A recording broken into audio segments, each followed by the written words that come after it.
you're literally deconnecting or disconnecting from the amount of neuronal connections that you should otherwise have. Right. So you're literally wasting, rotting your brain. It's a physical You're wasting thing. a huge potential. A huge potential. Yeah. But the good news is we can come back from it. Today we are going to get into your head quite literally. We are going to talk about the concept of brain rot, the overconsumption of mindless content. How is that affecting your brain? I think the term is nothing new, but since it was tagged as Oxford's Word of the Year, we want to understand it on a deeper level. How is it really affecting the way that we're living, the way that we're moving, and the way that we're processing information? Well, today I am so thrilled to have an esteemed panel of guests, and I'm going to introduce them right now. I'm absolutely wild about Bryce Wylde. If you don't know him, he is a functional medicine clinician, a health innovator, a best-selling author, television personality, and a genome whisperer. Oh. Bryce, you're going to have to tell us a little bit more about that. What I love about you, Bryce, is that you don't just treat symptoms, you decode our genetic blueprint to unlock peak performance and longevity. So I'm so absolutely thrilled to have you here. And joining you, super stoked, is, of course, my good friend and physical health advocate, fitness trainer, Brent Bishop.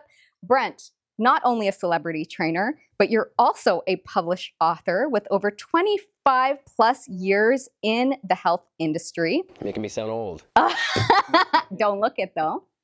I cannot wait to hear what you guys have to say about brain rot from a physical perspective, but also from a neurological perspective. I know we're going to talk about its effects on our mental health as well as our emotional health. So let's jump right in. I'm sure you're seeing a lot in your respective industries around how technology is really affecting us. Bryce, I'm going to start with you. Yeah. As the author of Brain Spanners, which we have right in front of us, I know that the study of brain function has been a key part of your incredible work. What are some of the ways that you've seen technology impact our brain function? So the reason I wrote Brain Spanners, thanks so much for having me, alongside my sidekick, Brent Bishop, who, by the way, has saved me on numerous occasions for my own brain, because I think fitness is probably the number one thing that we're all missing if we had to choose one thing. But the impetus behind the book was to really ask the experts in the field, neuroscience, neurology, neurorehabilitation, what have you done for your brain today? In fact, I made that the subtitle. If we were to ask ourselves that question every day when we wake up in the morning to plan to do healthy things for our brain, the rest of our body will fall in line and fall in sync. So the stark reality is, and to your question, what impact have I seen, specifically negative impact on the brain from technology is probably would shock a lot of people. But I want to, if I can, I take a step back by suggesting it's important to understand how the brain works in the first place. Right. For most people don't really understand that our brain is this organ that controls every single thing in our body, not just our emotions and our thoughts, but literally the actions, this is subconscious, of every single organ in our body. Asleep or awake, it's never not working. It's always on. And in fact, it uses up about 500 calories in any given day. But the issue when it comes to technology, specifically as it relates to brain rot, something that we'll talk a lot more about, I'm sure, is this short-lived reward circuitry. We're overusing this. We have not evolved, our brains have not evolved to be able to manage the types of things that we're being fed through our multiple screens. And you mentioned, yes, I'm a genetic whisperer, if you will. I appreciate this, aspect of how we're all different. We're all N of one, unique individuals. We all come into this world with different genetics, different genetic aptitudes. You can't change your DNA, but you can influence and even manage genetic expression. This is the latest thing of the day. So to understand, A, our brains are in charge of everything. B, we all have these sort of different genetic susceptibilities. Then you move to this whole notion, some of us are predisposed to seeking reward more than others. Those are the vulnerable ones in the world. Yes. And they are being tapped in and they are being leveraged against big data, big industry, or whatever you want to put, however you want to put this, and turned into addicts. And so what I've seen, and this is a reality, so the prefrontal cortex is the front part of our brain. 3 hours on a device, any device, a flat screen, translates into a significant, about 20 or 30% reduction in gray matter in the prefrontal cortex over 3 years. 3 hours a day over 3 years, you get a 30% reduction in your prefrontal cortex. This is the decision-making part of your brain. Right. It's kind of like the brake pad, for dysregulated emotions and so forth. So we're shrinking our brains. We're dysregulating emotions of children, and we're causing addicts, among other things, right? And I think that, that's been the biggest question is fine, Oxford named it the word of the year, but is brain rot actually a thing? Is it real? Well, yeah, it's overstimulation, as you were mentioning. It's the problem is not, that all the screens and the tech are bad necessarily. I think it's how people use it and the intentionality of that use. Yes. And when we say rot, the first thing that I think comes to mind is something that's degrading. Yeah. Something that's literally, decomposing. And so, as I mentioned, or if I haven't yet, the brain is made up of about 86 billion neurons. We used to think 100 billion, but it's actually closer to 86 billion. That's almost irrelevant. It's connected, each neuron is connected to about 1,000 different sort of ports, these little prongs, right, to other neurons. That means we've actually got about 860 trillion connections going on in our brain. So what does that mean? Think about this, actually, by the way, to illustrate this. This is more neuronal connections in our brain than there are blades of grass on this planet. To put it into perspective, it's an obscene amount of numbers. However, and this is the good news, we have what's called neurogenesis. We're always making new connections. And neuroplasticity. So we're making new nerve fibers and new connections at any given time. Unless you're rotting it by looking at an obscene amount of social media. Right. And just sort of doing this sort of binge, screen scrolling. That is disconnecting, because it's really not allowing you to get this deep cognitive behavior between the neurons to be able to connect. So they're becoming lazy. So back to rot, you're literally deconnecting or disconnecting from the amount of neuronal connections that you should otherwise have. Right. So you're literally rotting your brain. It's a physical You're wasting thing. a huge potential. A huge potential. Yeah. But the good news is we can come back from it. True. And so that's what I want to focus on as we move throughout this conversation. But you just mentioned so many key things. And I think the average stat, if we look at how much consumption is actually happening on our screens, consumption of social media, we're talking about an average of 5 to 7 hours a day. What I want to know from both of you is how is that affecting, certain age groups? Let's talk babies, kids, our teenagers, adults, all of us. Are we overstimulated? And then I don't want to forget about our senior population, because oftentimes, when they are at home, they are alone, they're also scrolling through their social media feeds for the latest news or for entertainment, gaming, that kind of thing as well. Yeah. That's a big one. I mean, when you take a look at the, as a baby ages into somebody who's elderly, the neuroplasticity, and you can attest to all this, when you're young, in those, initial years, and the pruning of neurons that happens, like you're so in tune with, taking in information. That's why kids can learn a new language just like this. Yes. Several languages, and you try it when you're older, it's a lot more difficult. Right. And, and as people age, of course, it becomes more of they become more, less, you still have neuroplasticity, but it does decrease with age. And as Bryce had mentioned, of course, we can change that, and we can add value that's going to assist in creating more neuroplasticity. But, for the youth, it's more about, I think, but brain rot falls into play a lot more, that sort of overuse, overconsumption. And for the elderly, as you talked about, sitting at home, and it's a reliance on this, an over-reliance on tech. So, for example, GPS, relying on GPS, you kind of lose your ability to remember different routes, and you're not challenging your body. When one thing it's pulling away from, and you see this day in and day out, is literally the time spent on the screen is the time, whether it's older, young or old, the time away from what we should be doing, which is moving our bodies. Like we're meant to push, pull, jump, squat, lift, walk, and sometimes run, right? I heard you say this all the time. And when you're on a screen, you're just not doing those things that often benefit your entire body, not to mention your brain. From a genetic perspective, though, here's the thing. For young people, it's anxiety. I'll explain. For old people, it speaks exactly to what you were talking about, which is pruning. And we'll talk about this, sort of like when you prune a rose bush or a tree, your brain does that all the time. It's as important to connect neurons as it is to disconnect neurons. But when that ratio is off and you're disconnecting more than you are reconnecting, that's what social media, screen time, excessive screen time does, is excessive pruning, right? Rather than neurogenesis, forming new neurons, because it's lazy. It's just, being fed this information. But so that's the issue with older people. This is a gene reliant on neurogenesis, as we call this BDNF. And you have to remember this, but brain-derived neurotrophic factor, which just simply, it's like fertilizer to soil. Okay. It helps your nerves to grow and connect. So as we age, that declines. But that declines more rapidly when you're overusing screens and not exercising. One of the best ways to upregulate BDNF, exercise and heat, so sauna, all these different things. So, and BDNF, by the way, is amazing for mood improvement and memory formation and optimal recall and so forth. With the children, that especially, it's about 25% of the population are predisposed to anxiety, social and otherwise. There's a gene called COMT, or COMT. And again, it's an acronym that stands for catechol-O-methyltransferase, for all the science geeks out there. What this is a gene that controls as to whether you are a worrier or a warrior, okay? About 50% of the population is somewhere in the middle there. But the worriers are upwards of 25%.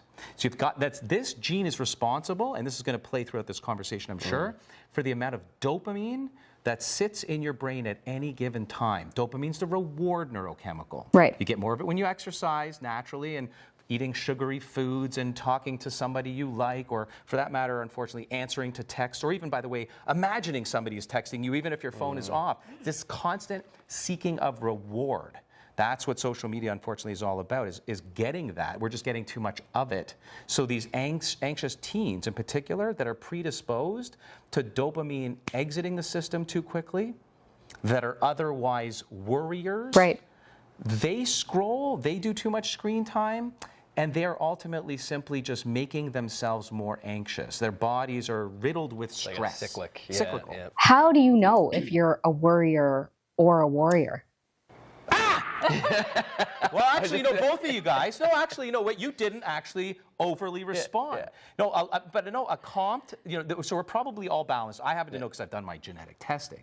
But if you don't know and you do that to somebody and they're deer in headlights, or you otherwise would have dropped your iPad, you're probably a worrier. You're like more in that I've moment. become a warrior over time, guys. So there you go. And it is a little bit of environment. It's not just nurture, it's nature. Or rather nature, it's also nurture. It's the environment. Right. So our response. So unfortunately, and then there's another gene called ADRA2B, or it's responsible for the amount of adrenaline output. There's genes responsible for serotonin. There's genes responsible for every aspect of our human physiology. So and interesting. chemistry. But in the brain, the biggest ones are responsible for dopamine and how long this reward hormone sits or exits. And once again, if it's fast and it exits quickly, what does that mean? You're looking for your next hit. Yeah. And it can be crack, cocaine, sugar, or a screen. So we're all parents here on the panel. If I was to ask you both, what are you the most worried about when it comes to the upcoming generation living in this digital age? I think for myself, it's about addiction to screens. Yeah. What would you say as parents? Yeah, I mean, I'd be the same. Addiction to screens, constant comparison, look at how good this person's life is. Sure. Why can't I be like that? I think parents' responsibility is really to control how they utilize these screens from an early age. And make it something that's useful as opposed to a crutch and something they can create a lot of brain rot as they get older. Have tech-free zones in your house. I mean, I'm sure you guys probably do this already. Absolutely. Don't have the phone at the dinner table in certain areas of the home.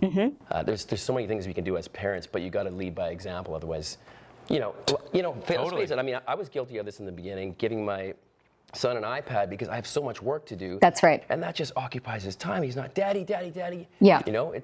But then you realize, wait a second, this is not good for him. And we should look at apps that are more creative. If they're using, especially young children using, mathematic apps or, games that are kind of related to the subjects that they're doing, and they're learning that way. And another thing I'll mention, and I always remember this because my son had always loved Sonic the Hedgehog, right? So he would watch it over and over. He would play games with it. And then, I would take him outside. I'd be like, okay, you can play that for X amount of time, but then we're going outside for a walk. And then he's just like jumping off rocks, boing, boing, like making all the little, noises that Sonic makes. He's the actual Sonic. He was Sonic. Yeah. And I think that's a really important thing for parents to realize is make tech interest driven, right? So that's right. They may do something on the screen, but how can you relate that to outside? How can you relate that to off the screen? You are 100% talking my language, Brent, and I could not agree with you more. I think at the end of the day, we're not trying to make the screen the enemy. Right. It's not about that. Yeah. The reality is we're not going to get away from that, but it's about how to integrate it in our life in a way where we can live a more balanced life around it. Let's face it, there's a lot of positive things that kids can get from screens 100%. I see it every day. Learning has gone exponential. Yeah, digital literacy. I mean, if you don't know how to use a screen properly and navigate things, you're not going to be you're not going to be considered in this world, no matter what space you might be evolving toward, and in your job world anyway. Yeah. My biggest concern though would be resourcefulness. I think the over reliance on technology in general, and that is what we're just starting to discover with things like artificial intelligence, is that level of over reliance. Not just the addictiveness. We've heard this term, garbage in, garbage out. So, technology is only as good as the user. Right. AI is only as good as the information that it's fed. And I believe that that's really true. We should live by those words, because when you ask technology to do things for you, or you're overly reliant on them, that level of confidence, self-reliance, resourcefulness is depreciated wholeheartedly. And I think that takes away 100%. That takes away not just from one's ability to function in this world, if they were, their worldliness caught, without their tech, and have to live, on the street for a day or two or something, or in the wilderness.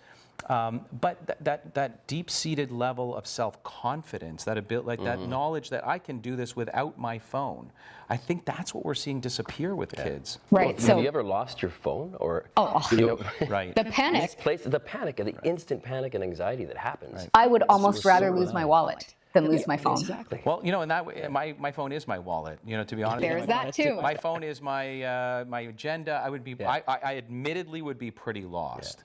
But again, I think that when I can think back to not having a phone, because I lived a life there was no phone.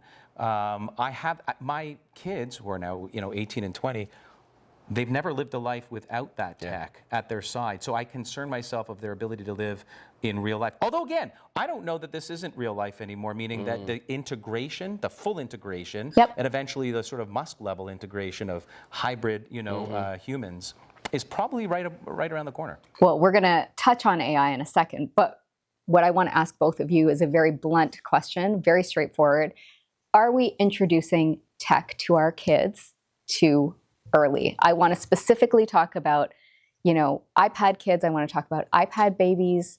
If we're putting an iPad or a screen in front of a toddler, what are we looking at in terms of just overall effect on their brain? Right. Yeah. It's a brave new world. And yes, so as our brains and even our extensions of our brain, think about this for a second, the only aspect of our brain that is actually within this real world along with us is our eyes.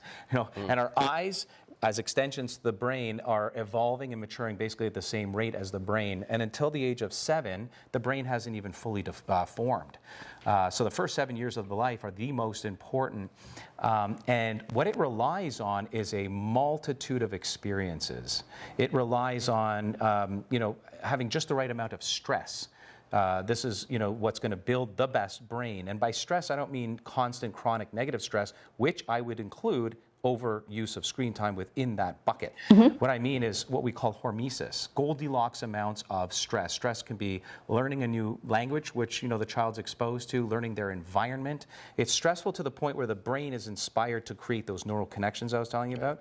And then enough sleep, and sleep's crucial, right? So that balance along with nutrition is part of how we take these 86 billion neurons and form new connections. So we're forever neuroplastic, but neurogenesis, the formation of new neurons, that stops at about age 7. So it's during that time, 0 to 7, well, 0 in utero, but postnatally to 7 years old, that we have to be incredibly responsible for the amount of that exposure, not just overexposure to blue light, or again, the redundancy of just sort of 2D screens not doing enough for the brain to stimulate the brain. We're doing a disservice, incredible harm. I'll summarize it like this. Again, 3 hours of screen time, I don't care if it's a TV, an iPad, or a phone, is shrinking the prefrontal cortex, which is the personality, by the way, center, along with the stop gap and control center of the brain, by 30% over 3 years. So it's crazy. And does that part of the brain determine whether or not you're a worrier or a warrior? Very interesting. So it's more of the, so you're inherently born with 25% chance of being a full-on worrier, 25% chance of being a full-on warrior, not much really bothers you, and about 50% of sort of a mixed bag. Where nurture plays a role and the environment plays a role is you can sway that 50% more one way or another. And by excessive screen time, you absolutely, depending on what you're watching, but generally speaking, are swaying them toward more of a worrier. And again, it goes back to your comments earlier and yours about comparative analysis. What you're doing, and its false premise, is comparing yourself to all these other fake scenarios and experiences, not real. Right. Most of it's just blown up and or just disproportionate fakeness. So it deludes the brain into a false reality. It shrinks the prefrontal cortex. It creates more worriers and less. By the way, IQ, I haven't even spoken about IQ. IQ, literally, the intelligence quotient and the emotional quotient all go down after that 3 hours. Yeah, I think, they have to be exposed at some point, children. But I think if parents can just think about this, way more active learning than passive learning, and that's really, that's a really passive activity, just watching a screen, even if you are doing a few things on the screen. So as I mentioned earlier, if you can amp that up and make it more active and make it a game where they do something on the screen and they have to do something active here to resemble what they just did there, for example. And it allows if the parents get creative, then you bring that creativity into these techniques with kids. And the only way the brain learns, the only way the brain learns is getting them out into environment. Like these are sentinels, like our feet, our hands, the brain. It's a processing unit similar to a CPU in a computer. But if it doesn't have that extra sensor, we're born with 5 senses, not just eyes, taste, touch. These other profiles, taste. You got to get out into the real world. You heard of play dirt? That's what kids are missing. Yeah. I think when it comes to brain rot, ADHD, or our ability to focus is probably one of the biggest concerns that we're having. I can say for myself, I definitely feel like I'm suffering from a lack of focus these days, and it's getting worse than it ever has before. Is that an actual thing? Like, why is that happening? Irrefutably. Dopamine dysregulation, it comes back to that in part. Immediate gratification. So actually, before I even get into the DSM, the Diagnostic Statistical Manual, it's in its 5th edition now. This is where psychiatrists go to for this label or diagnoses. We appreciate that it is a spectrum. That is to say, we're all on it. And where we are on it, it will depend on our genetics and our environment. But one thing I was going to say was, if we were going to save predisposition toward ADHD, because we're all predisposed, in my opinion, it's moving more. Absolutely moving more. We just don't, and again, it's being on screen is literally robbing you from an opportunity to move. Yeah, the blood flow to your brain just drops when you're sedentary, right? And when you're on a screen, of course, there's other parameters that fall on top of that. But once you get your body moving, we talked about BNF, brain-derived neurotropic factor, and the beauty of that as a fertilizer for your neuroplasticity and creating new neural connections. And I think if there's one place to start, and this is always for me, exercise is always the number one, you say this too, the number one drug in the world, right? Like doctors should be prescribing exercise for every single ailment as a foundation before they start layering in other treatments. Because if you're not moving and you're just sedentary, everything gets worse. But I think a lot of people, confuse exercise with deadlifting, squats. Doesn't have to be. So where do we start? We start walking. Okay. Walking. Everybody, well, By the way, in nature, most people can do it. In nature, if possible. Yes. So, and nature is another big one, because if you take your walking and you get into the trees, into that environment, automatically, and you always talk about this Shinrin Yoku. Yeah, that's what the Japanese call it. Is forest bathing. Yeah. The Japanese call it forest bathing. And essentially, that's what's happening. There's compounds in the trees that you take in that are not only going to help you reduce cortisol levels and reduce anxiety and stress and make your mood better, but you're also positively impacting your immune cells. Yeah. Right? So, and not only that, it's all of that and more. So there's literally from the foliage on trees, greenery, let's call it, and to some degree even in the wintertime, you get some of this impact, but you are increasing what's called negative ionization. That sounds bad, but it's actually a good thing. Yeah. So negative ions translate to the brain into serotonin. We've talked about dopamine and adrenaline. Serotonin's a part of this game as well. When you increase serotonin, the feel-good hormone, you're actually providing some degree of pleasure, and you're not oversurging the dopaminergic reward centers. So forest bathing, that is to say just walking and or exercising in nature, you're increasing blood flow, circulation, BDNF, brain-derived neurotrophic factor, which is fertilizer to the soil for neurogenesis, and also the feel-good serotonin, which, by the way, translates at night, especially in children and the elderly who experience advanced phase sleep disorder, into melatonin, the necessary sleep hormone. So we're literally checking every single box. And by the way, do it without your device. I was just going to ask this. Just even if it's 30 minutes, 20 minutes, leave your device at home. Ergonomics is really important for that reason. Not only that, of course, being sedentary, we all know the risks of sitting. Right, the relation to that, the cascade of events that can happen from cardiovascular health to, metabolic syndrome, heart disease, all these things go way up that risk if you're sitting for long periods of time. So what I'd like to do on that point is just get us moving. Now, this is something very simple to do I would say a postural reset. So we talked about cognitive reset, postural reset. So 5 for 5. So remember this, 5 for 5. First thing we're going to do is we're going to go into a chin tuck. So you would push your chin, sit up tall first, push your chin inwards towards your spine, and you'll feel that stretch with your Which hands. one? I've got a couple here. Wait, push the one that's firm, where the bone is. Yeah, so actually physically use your hand, and you feel that stretch in the back of your neck, yeah? Mm-hmm. So that's what also gets quite, aggravated at times. Suboccipital. So, exactly. So we want to do that 5 times, preferably about a 5-second hold 5 times. So that is number 1. Okay, number 2, we're going to put the hands behind the head, okay? And then, no, you're not going to turn. You're going to go back into an extension, so a little bit of thoracic extension, and you do that 5 times. Feels good, right? It does. It feels great. Open everything up again. We're tight through Just the front. cracked. We want to open up that. Yeah, I just released also. Cracked, yeah. Instant adjustment. Yeah, and you're getting those postural muscles in the back active and contracting a little bit. Yeah. Number 3, I would get people to stand up. So you just stand up. Usually they're lower chairs. Literally just stand up out of your chair. Everybody can do this. Sit back down, stand up, sit back down, just 5 times. Some squats, yeah. 5 times. Like squats. a box squat. Yeah. You don't love have to that. think of it as a squat, just you're standing up and you're sitting down. Okay. Right? Keep your posture tall. Of course, all these things are really important. While you're up on that 5th one, we want to get into scapular retraction. So you can do this in many ways. If we're just standing tall, you're going to raise your shoulders up, but you're mainly focusing on bringing them back and down, squeezing. You want to feel your scapula retract. You want to feel mid to low shoulder blades coming together. Again, these are very important muscles that are shut off. Virtually so shut good. off when you're sitting down. So 5 of those feels really good. Again, we're getting the posterior chain active. And then the last one would just be side-to-side trunk rotations. We want to get a little bit of circulation into the trunk. Again, feels good on the low back. Yeah. And that's it. This feels 5 great. for 5. Go back down. When you said shut off there, it reminds me, and it's that back to that sort of key premise, you don't move it, you lose it. That's right. The same with the brain. You don't use it, you lose it. Yeah. It's that uncoupling or neural pruning. So these nerves, by the way, this is a real important key term for people to keep in mind. Nerves that fire together, wire together. Mm. And that's an important thing to understand. Like what that one. Means, what that means is for the muscles and the same for the brain.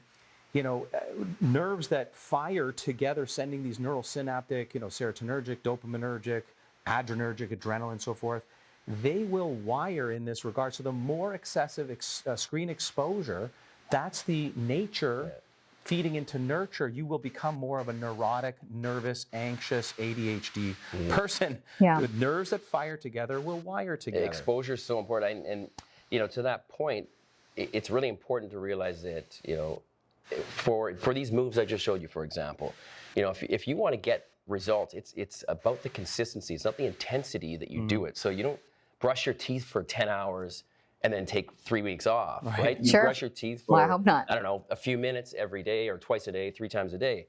And it's the consistency of that that actually creates the result that you're looking for. So an important thing for people to understand and to really implement to make it easier is doing sort of, you know, small movement snacks and habit stacking them. So for example, let's go on the brushing your teeth thing. So when you're brushing your teeth, maybe bang off a few squats, but combine that activity of the squats with something you already automatically do. So it becomes a habit a lot quicker. You know, you're brewing a pot of coffee, read a page of a novel or read some educational material until the coffee's brewed. And now you're going to connect that, and the more you do it, it's going to happen automatically. And I can hear really parents already. Did you do your squat routines? There you go. By the way, I'd be remiss if, you know, if I wouldn't sort of add to this actionable itinerary. There is an ingredient, which is found in green tea, by the way. Okay. Remember I talked about this whole idea as we're moving toward this more anxious, this predisposition to being in that fight or flight, which is that sensory overdrive, worry, comparative analytic. You know, this is what we call the sympathetic nervous system overdrive. Yes. Okay. So there's an ingredient found in green tea, and it's called theanine. Okay. There's caffeine in green tea. There's all kinds of polyphenols, good for you things in green tea. But there's this one element. It's an amino acid called theanine. And theanine has been proven in over 200 human clinical trials, including 5 of which were done on children with ADHD that got better sleep, got better attention, focus, alertness, concentration. Take mine every day. And here's why. It induces alpha waves. So right now we're in beta, gamma, because we're talking and we're fired, our neurons are going crazy. Monks, when they're meditating or they're focused, they're alert, they're concentrating, but they're awake, they're in alpha. So I call this Buddha in a bottle. It's theanine, and it's a naturally occurring element, and you can supplement this. Children can take this in chewable format, and it's being used in children diagnosed, in adults with diagnosed ADHD, and it improves their attention, focus, and alertness. So again, this is theanine. Theanine. Look for, on the bottle, what you want to look for is sun-theanine. S-U-N, like the sun. Theanine, and you know you're getting the scientifically valid, it doesn't matter what brand you buy, go to a health food store or online at Amazon, it's sun-theanine. And taking this stuff, 200 milligrams twice daily is what the science shows. And some patients I actually recommend 3 or 4 times a day, depending on where they sit on the spectrum of ADHD. Sure. Not only will it help that dopaminergic surge, so temper it a little bit, but again, increase focus, alertness, concentration, better sleep, because it's shifting you from sympathetic, overdrive, fight or flight, to parasympathetic, rest and digest. Our brains are like an elastic. Not only do you not, if you don't use it, you lose it, but we want that, you know, that the brain to be malleable and to snap back as fast as possible. It's not about not being stressed.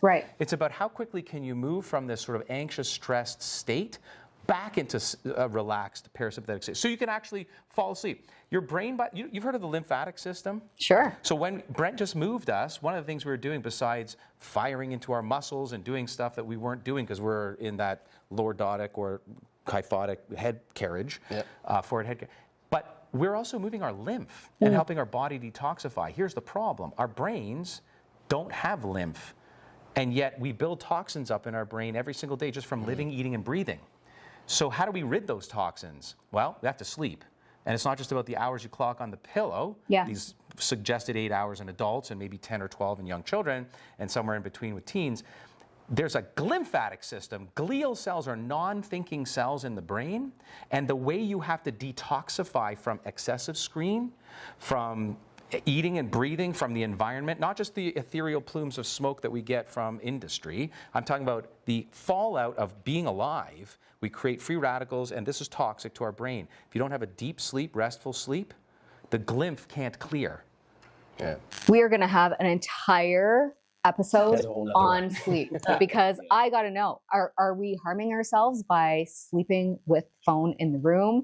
You know, at what point should we be cutting off that blue light? Should we just be moving completely away from the phone so that we are getting that sleep, we are getting that rest and that repair? I am going to go rogue, and I have one more question to ask. Is digital dementia an actual thing? Oh my gosh, yeah. No, not only is it a buzzword of the day for a good reason, I think that it's actually probably on the heels, the precipice of becoming clinical diagnoses, because there's cognitive decline, and then there's diagnosable Alzheimer's and other varieties of dementia, which is true brain rot, unfortunately at its worst, where there's literally a shrinking of the brain and a detraction of nerve connections. So you're losing brain mass. So what I told you in the beginning, it's full circle, is when you over or excessively engage in screen time, particularly the passive, overly dopaminergic reward-seeking behavior, you're shrinking your most important gray matter, the prefrontal cortex, personality, emotion, so forth, by significant amounts, even at early age. So brain rot and this causing early, I would even say early onset Alzheimer's as early as, in our single-digit, preschool age. Wow. So yeah, it's scary. But the good news is this, and again, I'm going to say that the brain is neuroplastic, and it has something called neurogenesis at any given time, especially when we're younger. So this is reversible. Yeah. It's when we're older that you can't really come back from. Well, and I'll touch on that in terms of from the physical side of doing, trying to practice some brain boosting activities. One of the things we did there is still boosting your brain, but try to train your brain in a way that it's not used to. So if we go back to the toothbrush example, if you're right-handed, try your left hand brushing your teeth. Sure. If you ever tried, it's actually, you got to It's very kind of challenging. think about it, because there's, there's coordination, there's a bunch of things going on there. Things like you can get learning new things is huge. Yeah, you can get fun with it. Dribbling a basketball while doing math equations, or lunging while spelling words backwards, or a really good one, and this has been researched very well. Racket sports, tennis. It's huge for as you get older, and that I think, and that's why I think this onset of pickleball is amazing, because there's a lot more people that it's available to do. Because when you're playing a racket sport, you got coordination, you have memory, you have hand-eye coordination, you have all these things going on that is your brain's continually having to calculate and having to adapt to this new. It's always a new environment. Basically, right? So it's almost like playing pickleball with your brain. Pickleball with your brain, and then there's layered in, there's the social aspect, which, let's face it, that is huge. Yeah, this right? When you talk about dementia. The work of Dan Butner in the Blue Zones, really quickly, these are people that live around the world, that live beyond 100, the centenarians, that ultimately do certain things, one of which is play racket sports, the other of which is walk almost everywhere. They've got bigger quads to show for it than the average. They eat healthy, but, and I'll end off here, the number one common denominator that keeps a healthy brain within this group and cohort, Give it to me. not just lack of screen time, Give it. it's social This right here. connectivity. Not connectivity to your screen, social connectivity. And we are going to continue that on another episode as well, because what we are seeing in our youth around their inability to be in large groups, or to order a meal off of a menu, or just to socialize in general with their own parents around a dinner table, that is a real problem. So we are going to absolutely continue this conversation. I think, ending it off, we have uncovered some really key scientific facts from both of you today around how the overconsumption of screens is quite literally leading to brain rot. And so we've demystified that answer, but I cannot thank you enough. It was fascinating across all levels. I would love to know, as we end off, I think the biggest question that people have, just give me your top 3 tips. How do we break the addiction to our screens? Well, first thing is awareness. Keep track of how much time. I mean, your phone does that, right? Take a look at that and see how much time you're spending, and then make a plan to reduce it by X amount, right? And it can be gradual. Second one, which I would probably bump this to the first one, is get moving. Just get moving. If you're just doing idle scrolling and you're not really accomplishing anything there, think of, okay, I got to put this down. Let me get outside for a 20-minute walk. It doesn't have to be aggressive. Yes. And then thirdly, make it intentional. If you're on your phone, if you're on a screen, what is it really doing for you? What is it doing for others? Is it creating something that's meaningful and purposeful, or is it just wasting time? Sure. That's it. I couldn't agree more, and I'll echo every one of those sentiments and expand only maybe on set intentions, because I think this is where people find it the most difficult. So I'll just say really quickly is, our brains even behave in this way where we're not able to really predict beyond about 24 hours ahead. It's easy to sort of conceive and project into the future and sort of assume, but we don't really have a good command of what's 24 hours ahead.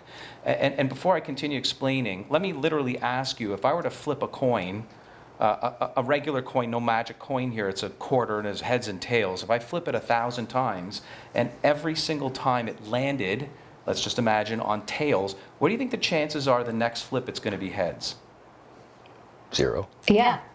So that's what your brain would everyone says. That's what your brain would think. That's what everyone says. But here's the deal. Every single time you flip a coin, the chances are what? 50%, yeah. Until the law of high numbers, when that's into the millions, believe it or not. Statistically, we could be on the far left of this bell curve. So it's possible, not likely, that you flip a coin 1,000 times and it lands on one of the other tails, right? It's possible. Okay, just park that aside for a moment. Expectations that we create, and this is just the process of the evolving brain that is still about 100,000 years, the same as our ancestors. We expect very specific outcomes within 24 hours.